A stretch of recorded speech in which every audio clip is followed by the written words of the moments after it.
Аялын кордогон инсан негизинен Кудай менен мамилеси жок инсан да.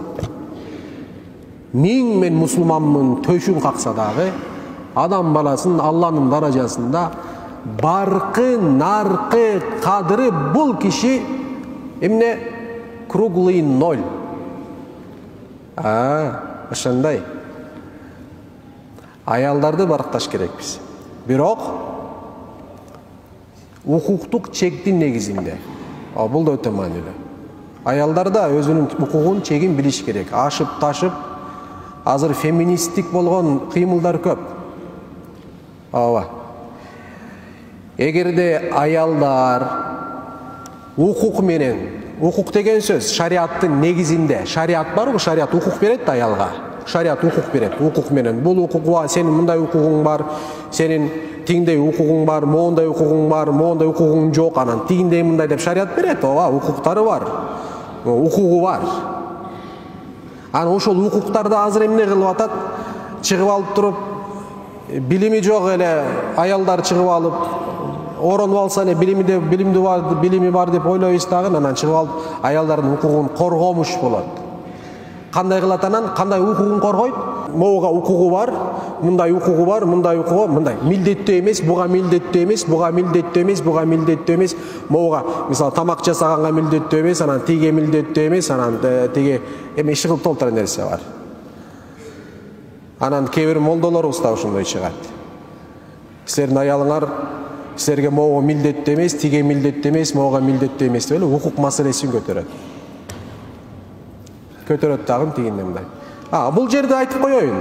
Милдеттүү эмес деген нерсе жок туугандар. Милдеттүү, кадимкидей милдеттүү. Кылбаса арам кылган болот, күнөө кылган болот. Милдеттүү. Аял зат сага тамак жасап берүү милдеттүү. Диндин буйругу, Алланын буйругу бул. Бирок тамак жасап бербесе, сен барып ажыраша албайсың. Ошол сет милдеттүү эмес деген мааниде айтылат. Түшүнүктүүбү? Ия. Бирок аз барып алып башта чаппа милдеттүү экенсиң депчи.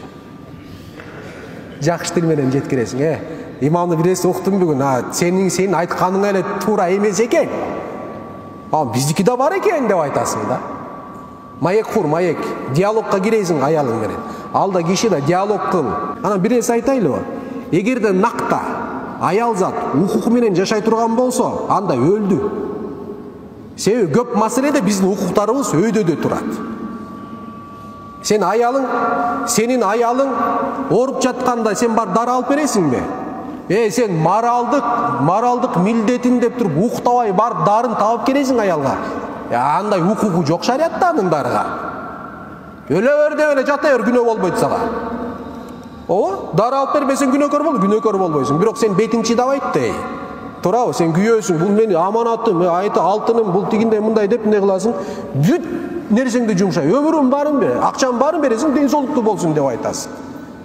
Адептин негизинде жашаш керек аял деген. Аял укуктун негизинде жашабайт үй бүлөдө. Адептин негизинде күйөөсүнө эң мыкты даражада адептүү болот. Ошондо береке келет.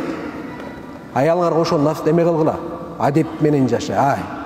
Берекем, адеп, укук дей турган болсоң, бир күндөр утуруп коесуң укуктарын баарын. Эмне? Ошондой. Анан феминисттерди ал. Феминизм болбогон нерсе 5-50-ге өлө. Эгерде феминизм боло турган болсо, анда булар дагы баарын бөлүш керекпиз берен. Мондай бөлүш керекпиз. Мен кандай болсом, жармын сен, жармын мен. Анын болсо, аялдык болгон физиологиясы, түзүлүшү ага уруксат бербейт. Өлүп калат. Стройкада иштей албайт. Кирпич көтөрө албайт. Сынып эле калат ошол жерде. Кайсы укуктан маселе кетип атат. Ошол тамак аш эле тажап жиберген экен да. Ошону эле айта бер эле. Мен укуктумун деп эле. Туугандар, өз укугубузда биле эле макулбу? Силер да кичине китеп окугула да, Мындай бара турган болсок, бизде Кыргызстанда матриархат болот, айтып коеюн. Полный ход.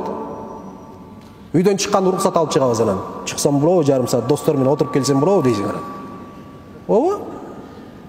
Андай болбойт. Шариат эмне болсо ошол. Шариат айтат. Эмне менен болуш керек? Адеп менен болуш керек. Адеп, ахлак. Ошондо бактылуу болобуз, болбосо жок.